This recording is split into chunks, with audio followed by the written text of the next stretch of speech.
are with us here. We're happy to see all of you on the other side of the screen. In today's video I would like to give you a summary of all my tests that I did for the new generation of MORA 400 model specifically, and I would like to thank you all of you who posted on a previous video with suggestions of what to test. I used some of those suggestions to check out a few things. So to start up, I would like to clarify what kind of environment I used to test the system. I reused my GPU test bench that I used for testing of 7 4090 blocks, and to give you some comparison between those. So if you're interested in this kind of video, check it out. It was a lot of effort on that one. The only difference with the test bench that I did is essentially was replacing 4090 GPU, which now sits on my personal computer, for my previous GPU was 3080. Other than that, the configuration stays the same. I have MSI X670 motherboard with a Ryzen R9 7900X, slightly overclocked. GPU is now 3080 X3 with heat killer, water block and passive backplate.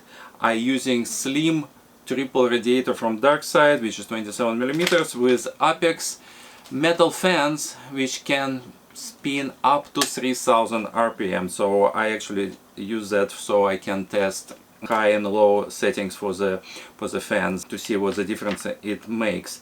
Also, I have a heat killer reservoir with D5 pump that was set on a maximum speed for the testing on this particular test.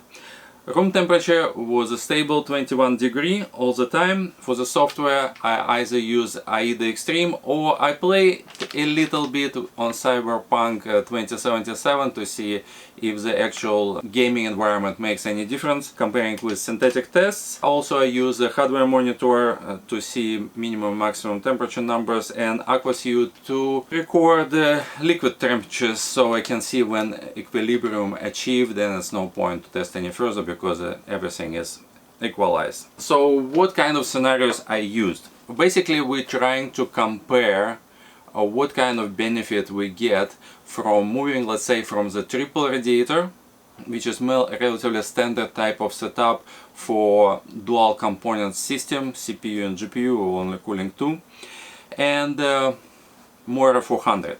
So the triple radiator setup, I use two speeds of the fans because the fans basically have probably the highest impact on your cooling system, even more sometimes than actual size of radiator.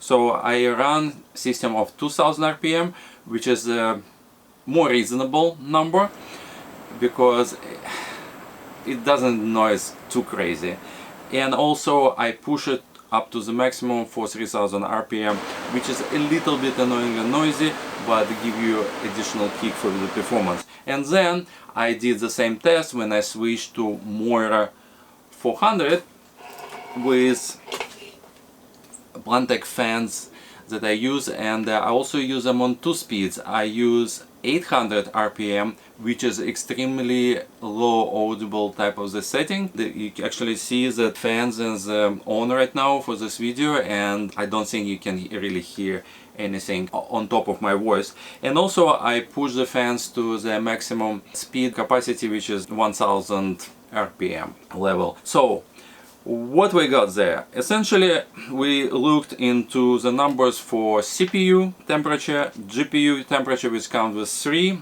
GPU hotspot and memory junction numbers. I also measured liquid as well as noise and flow levels for between two radiators. So I would like to start with a liquid temperature. So remember that we have room temperature 21 degree. So that we need to keep in mind when we see the delta that we can achieve, because the closer to the room temperature we get, it became harder and harder to get any gains at all. While running AIDA Extreme stress test, so CPU and GPU loaded to the 100%, my temperature for the triple radiator with 2000 RPM fans setup was 35 degrees. Which is basically okay level. That's something that I usually aim for my own systems.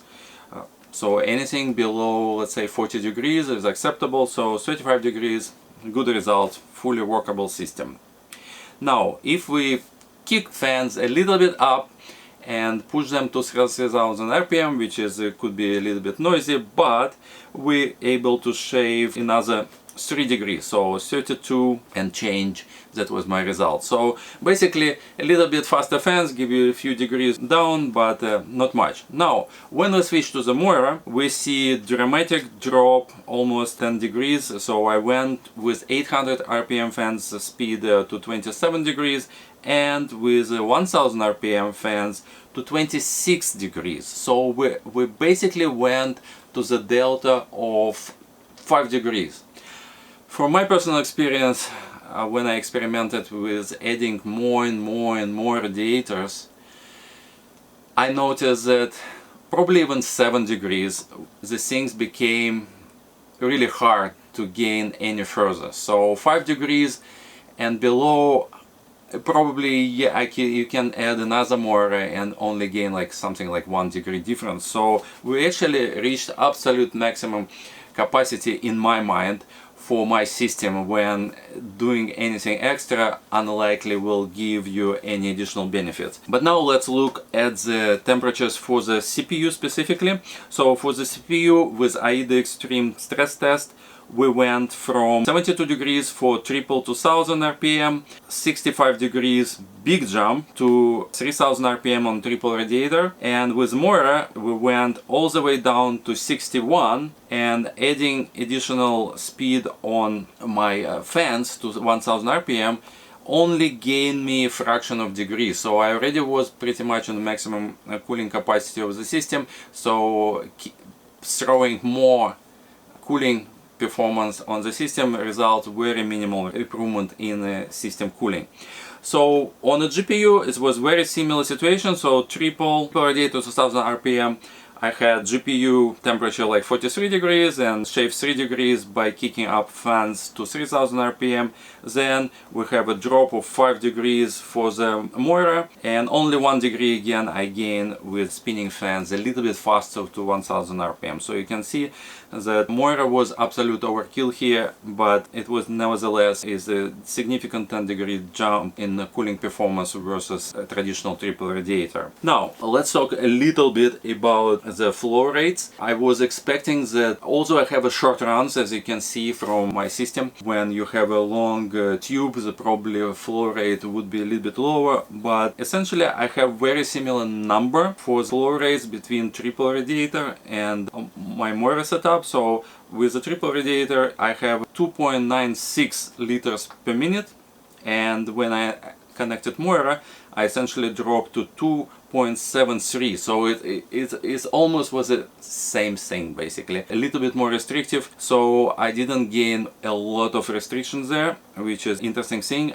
To be honest, I thought that because you have so many pipes inside of the MORA, you can see it here, so you can see there's a lot of piping going on. I don't even know how many meters, probably like 15 or 20 meters of piping. It's just keeping looping back and forth. I expected actually a much bigger drop in flow rate, but it didn't happen. So the system pretty high flow type, which is good news. So that's something that I didn't expect to see. Now, test that was suggested by a number of people in my first video was try to do passive testing. So I had high hopes for this one because the radiator is so huge. I expected that maybe it will just radiate heat just fine. So I did two tests. First test I ran was just the same thing. Put my AIDA Extreme in a testing mode, and I set up alarm in my aqua suit for 45 degrees Celsius for the liquid temperature. And I went to do my own stuff. In about 45 minutes of time I was hearing a beep. So I started my test 4:45 and 5:30 basically it is start beeping at 45 degrees. Looking at the aquasuit log, which was recording temperature of the liquid every minute, basically you kind of gain almost like 1 degree or so a minute, and the system wasn't stable at all.